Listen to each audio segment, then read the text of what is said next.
Assalamualaikum warahmatullahi wabarakatuh. Jumpa lagi bersama Pak Roma. Jangan lupa untuk subscribe dan like materi kita di kesempatan hari ini. Akan belajar terkait dengan puisi rakyat bahasa Indonesia kelas 7 semester genap.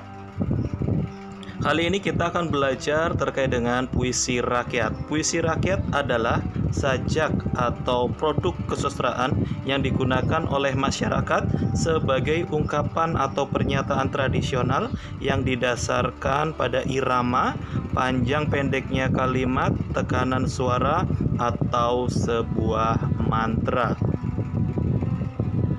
Jenis-jenis puisi rakyat diantaranya yang pertama ada pantun, syair, gurindam, seloka, talibun, karmina, dan terakhir mantra.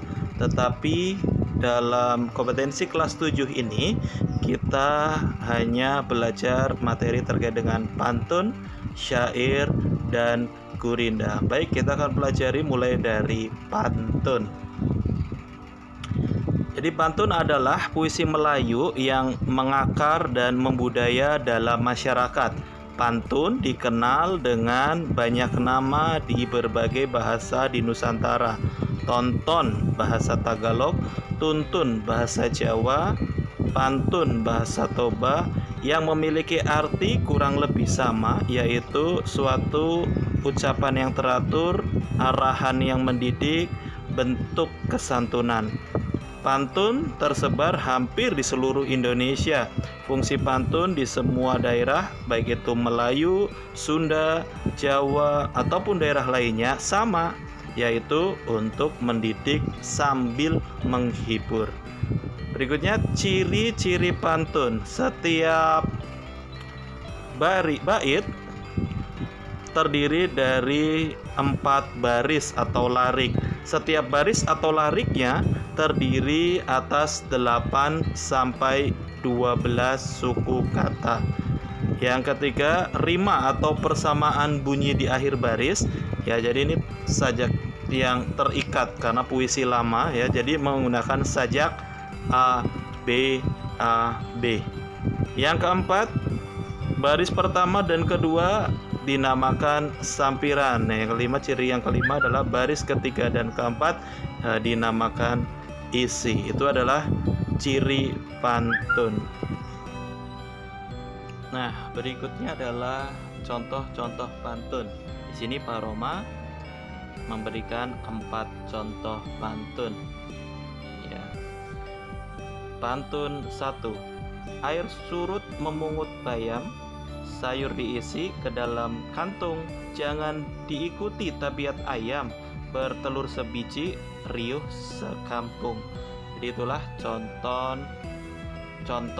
pantun nasihat ya. Jadi jangan seperti tabiat ayam ya, bertelurnya hanya sebiji tapi riuhnya sekampung. Jadi pamer gitu ya.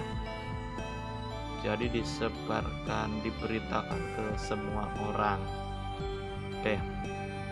Berikutnya pantun yang kedua.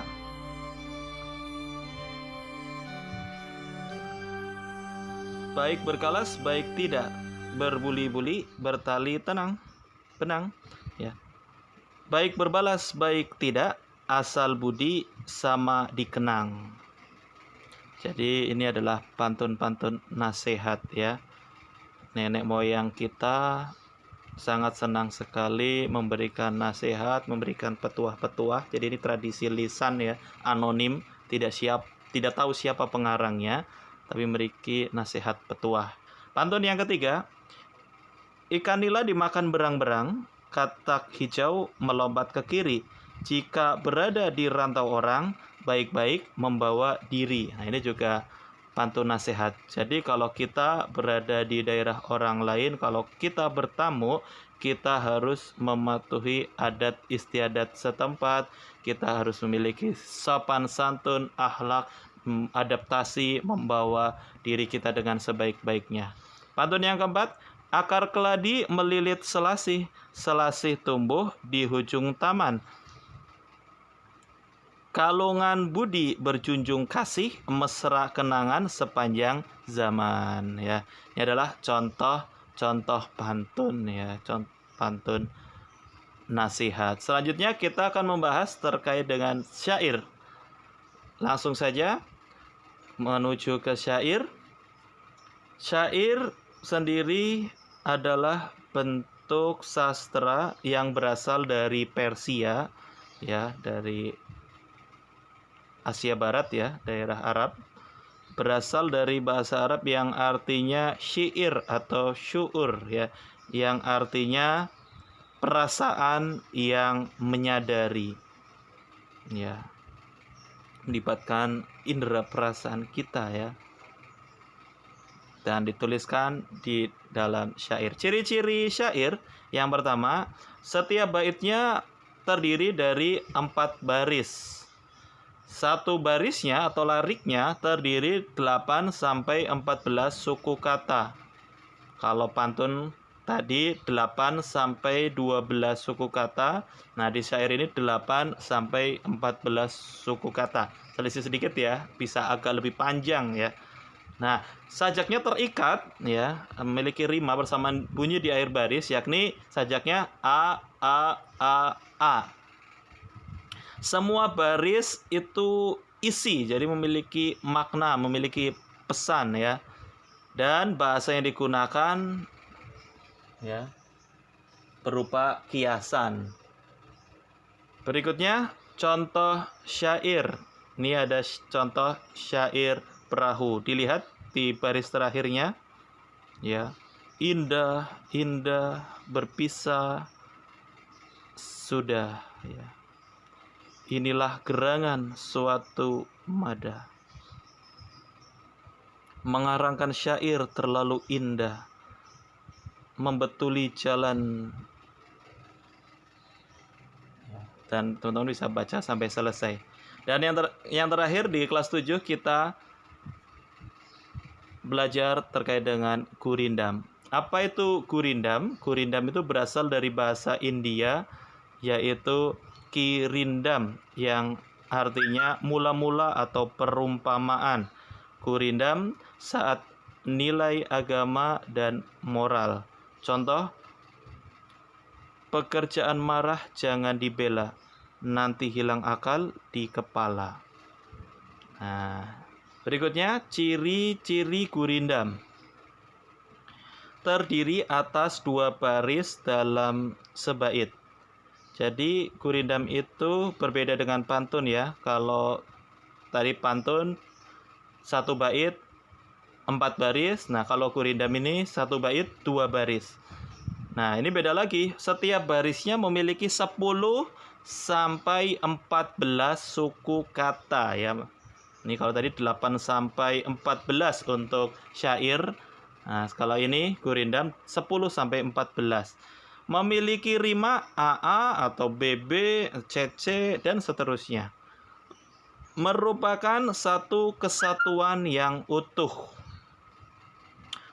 Ya, berbeda dengan pantun, baris 1 dan kedua adalah sampiran, 3 dan 4 adalah isi.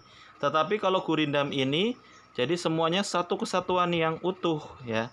Jadi seperti itu perbedaannya. Dan yang kelima, baris 1 merupakan soal, masalah, atau perjanjian. Baris kedua berisi jawaban akibat dari masalah atau perjanjian baris 1. Yang keenam, ya, isi gurindam adalah nasihat. Oke. Berikutnya ini adalah contoh gurindam ya. Jadi 2 baris ya. Lihat baris akhirnya bersamaan bunyi di akhir baris itu ada berbudi, ada merugi ya. Kalau ini melawan, nah, berantakan. Ada lisan, nah jadi AA, BB, CC dan seterusnya. Itu adalah contoh gurindam. Baik, demikianlah pembahasan kita materi yang pertama. Kita di kelas 7 membedakan puisi rakyat, pantun, syair, dan gurindam. Semoga dengan video yang sederhana ini teman-teman bisa mengetahui dan memberikan manfaat untuk kita semuanya. Sampai jumpa lagi di video berikutnya. Assalamualaikum.